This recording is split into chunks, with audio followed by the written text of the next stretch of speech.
Salut à tous. Aujourd'hui, nous allons nous plonger dans un sujet qui nous concerne tous. Pourquoi nos habitudes ne tiennent pas? Si vous avez déjà commencé quelque chose avec beaucoup d'enthousiasme, beaucoup de vigueur et beaucoup d'énergie, seulement pour finir par abandonner, cette vidéo est faite pour toi. Alors reste bien jusqu'à la fin parce que je vais te donner, étape après étape, des schémas mentaux que j'ai utilisés pour pouvoir vaincre cela au quotidien. Parce que la procrastination n'est pas quelque chose de juste hasardeux. C'est quelque chose qui arrive tous les jours. À un moment donné, ça vient sur toi comme un manteau froid pour pouvoir t'empêcher d'atteindre tes objectifs. Lorsque l'on se met à vouloir atteindre un objectif, il y a souvent quelque chose que l'on oublie. Et cette chose que l'on oublie, c'est le gap entre l'objectif et la réalité. Avant d'entrer dans la matière, parlons d'abord de ce gap entre qui nous sommes et qui nous voulons devenir. Tout comme moi, tu as des objectifs. Sortir du contenu régulièrement, apprendre une nouvelle compétence, améliorer mes compétences déjà acquises. Mais souvent, les actions ne suivent pas. Cette dissonance crée de la frustration. Vous savez quoi faire, mais vous ne le faites pas. Ce qui crée un manque de confiance en votre système personnel, mais qui crée également de la confusion dans votre cerveau. Tiens d'ailleurs, parlons-en du cerveau. Le cerveau, pour moi, c'est comme une ville. Tu peux l'interpréter aussi comme une jungle, mais c'est comme une ville, ok ? Donc imagine ton cerveau comme une ville ou une jungle, si tu veux. Chaque habitant, chaque rue représente une habitude que tu as intégrée. Plus c'est ancré en toi, plus le schéma de ta ville est bien dessiné dans cette jungle. Donc tout autour, il y a de la forêt. Et au milieu, se développe une ville. Et plus tu as des habitudes, qu'elles soient négatives ou positives, plus les routes et les connexions entre ces habitudes se connectent. Attends. Il y a quelque chose que j'oublie systématiquement de faire, donc je vais le faire cette fois. Je t'invite à t'abonner à ma chaîne, à rejoindre ma communauté, à suivre mon parcours vers cette liberté financière, à liker mes vidéos, si tu les aimes vraiment, si elles t'ont aidé à faire quelque chose. Partager des commentaires, partager mes vidéos. J'oublie souvent de le dire. Donc là, j'ai vraiment pris le temps. Merci de m'avoir écouté. On retourne à la vidéo. Lorsque tu veux établir une nouvelle habitude, c'est comme si tu veux créer une nouvelle route dans cette ville ou éclaircir un nouveau chemin dans la jungle. Les premiers pas sont extrêmement difficiles. Il faut tout détruire, reconstruire, mettre le terrain préparé pour la construction justement. Et il y a des étapes à respecter pour que du coup le bâtiment puisse tenir. Donc que ton habitude puisse tenir dans le temps.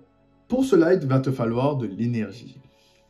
L'énergie nécessaire à chaque nouvelle habitude demande autant d'efforts qu'un train qui se met en route. C'est ce qu'on appelle le coût d'activation. Nos cerveaux préfèrent les comportements habituels parce qu'ils consomment beaucoup moins d'énergie et demandent beaucoup moins d'efforts. Imaginez-vous quelqu'un qui abandonne son chemin dans la jungle, fatigué de se battre contre les broussailles. Ce qu'il se passe, c'est que cette personne, au bout d'un moment, elle va laisser les broussailles qu'elle avait déjà entamées se refaire. Donc, la prochaine fois que cette personne voudra reprendre cette habitude, il faudra reprendre du début. Si ce n'est plus loin que le précédent début, si tu vois ce que je veux dire. C'est pourquoi il nous faut des routines et des automatisations. Une routine, c'est un schéma d'action. Donc, ce sont les schémas d'action que nous exécutons régulièrement. Si cette routine n'est pas bien ancrée, elle peut facilement s'effondrer. Donc, pour obtenir une routine solide, je te donne un exemple. Mon objectif est d'avoir une routine pour aller au sport. Donc, je te donne un exemple. Regarde bien ce qui suit. Ma première habitude va être de préparer mon sac de sport la veille. Ma deuxième habitude va être de mettre ce sac, une fois que je pars au travail, dans ma voiture.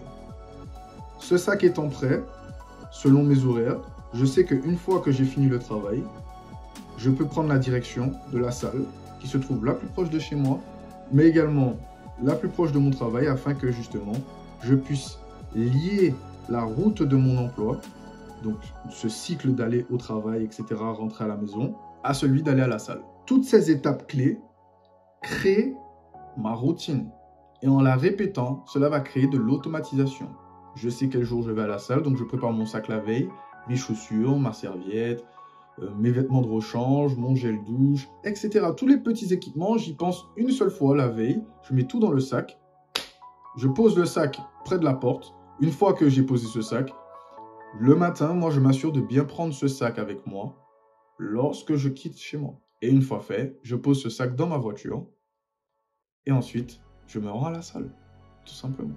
Quand vous établissez une habitude de cette manière, en lui donnant un schéma d'étapes clé à suivre, comme une quête que vous pouvez répéter quotidiennement, eh bien, la motivation devient secondaire. Vous suivez un plan, en fait. Vous ne suivez plus juste « est-ce que j'ai envie de le faire aujourd'hui? Je sais pas trop, je sais pas trop. » Et c'est là que vous créez de l'automatisation. Nos habitudes échouent parce que nous ne tenons pas compte de la résistance de notre cerveau à vouloir nous faire faire le moindre effort. Notre cerveau n'aime pas le changement. C'est ancré en lui. Il faut de la patience et de la régularité. Il faut de l'application et beaucoup d'exercices. L'avantage qu'il y a dans cette chose, c'est que vous pouvez commencer petit. Commencez petit. Concentrez-vous sur le processus le plus tôt possible, les gars. Justement, concentrez-vous uniquement sur le processus. Concentrez-vous uniquement sur les étapes. Est-ce que j'ai suivi mes étapes? Oui, c'est bon, j'ai suivi toutes mes étapes. Donc j'ai atteint la quête. Demain, je reviens et je refais la même quête. Mon XP, elle augmente.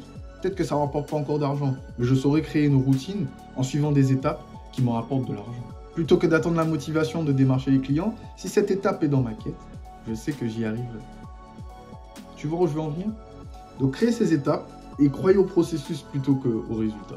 Si vous fixez plus sur le process, les étapes, le système que vous mettez en place afin d'obtenir des résultats et que vous l'améliorez constamment, vous obtiendrez des résultats. C'est sûr et certain. Créez des routines qui vous aideront à faire les bons choix. Automatisez ces routines et continuez. Et comme je l'ai déjà dit dans cette vidéo, tu peux simplement commencer avec 10 minutes. Juste 10 minutes. Juste 10 minutes. Ça ne te coûte pas plus que ça. Et tu deviendras une meilleure personne. On se retrouve de l'autre côté.